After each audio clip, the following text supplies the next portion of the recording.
ये योगी कोई और नहीं बल्कि हिंदुस्तान का सबसे बड़ा शेर, करोड़ों सनातनियों की आस्था का केंद्र, हिंदू राष्ट्र की खुले मन से मांग करने वाले पंडित धीरेन्द्र कृष्ण शास्त्री यानी बाबा बागेश्वर धाम है। अब आप सोच रहे होंगे कि दूसरा योगी कहकर इतनी बड़ी भूमिका क्यों बनाई, तो बस 1 मिनट रुक जाइए, इस रिपोर्ट को पूरा देखिए, आप भी कहेंगे सच में दावे में दम है। दरअसल योगी आदित्यनाथ भी गोरक्षनाथ मंदिर के महंत हैं और पंडित धीरेन्द्र शास्त्री भी पीठाधीश्वर हैं। योगी ने मुख्यमंत्री बनने के बाद भी महंत की पदवी नहीं त्यागी और वो धर्म की पूजा के साथ साथ जनता की सेवा दोनों एक साथ करते हैं। योगी बिना हिचके किसी भी मंच से हिंदुत्व की बात करने से पीछे नहीं हटते।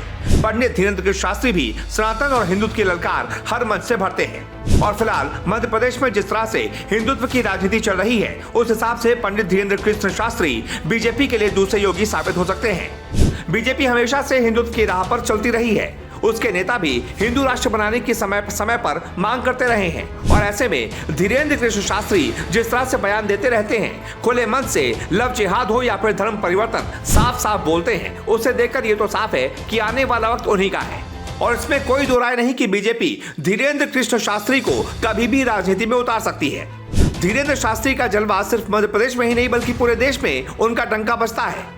इसकी एक तस्वीर कुछ दिनों पहले बिहार से देखने को मिली, जब कथा के लिए बाबा बागेश्वर बिहार की धरती पर पहुंचे, जहां बाबा के दीवानों को देखकर सत्ता से लेकर प्रशासन तक के हाथ पांव फूल गए। बाबा ने खुले मन से हिंदू राष्ट्र की हुंकार भरी तो विरोधियों की हालत खराब हो गई।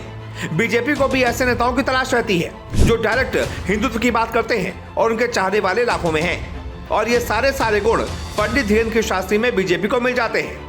बीजेपी के पास फिलहाल सबसे बड़े नेता के तौर पर प्रधानमंत्री नरेंद्र मोदी हैं और उसके बाद लोकप्रियता के मामले में योगी दूसरे नंबर पर हैं। ऐसे में बीजेपी को जिस तरह से हिंदुत्व फायर ब्रांड नेता के तौर पर योगी से फायदा मिला है, हो सकता है कि मध्य प्रदेश में शिवराज सिंह चौहान के बाद धीरेन्द्र कृष्ण शास्त्री को बीजेपी मुख्यमंत्री का चेहरा बनाकर पेश करे, क्योंकि मध्य प्रदेश में तो कम से कम धीरेन्द्र शास्त्री जीत की गारंटी हो सकते हैं। वैसे भी बाबा का मकसद और बीजेपी का एजेंडा करीब एक जैसा है।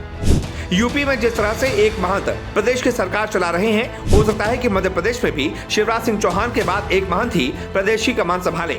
हालांकि देखने वाली बात होगी कि बीजेपी और धीरेन्द्र शास्त्री का साथ एक साथ कब देखने को मिल सकेगा।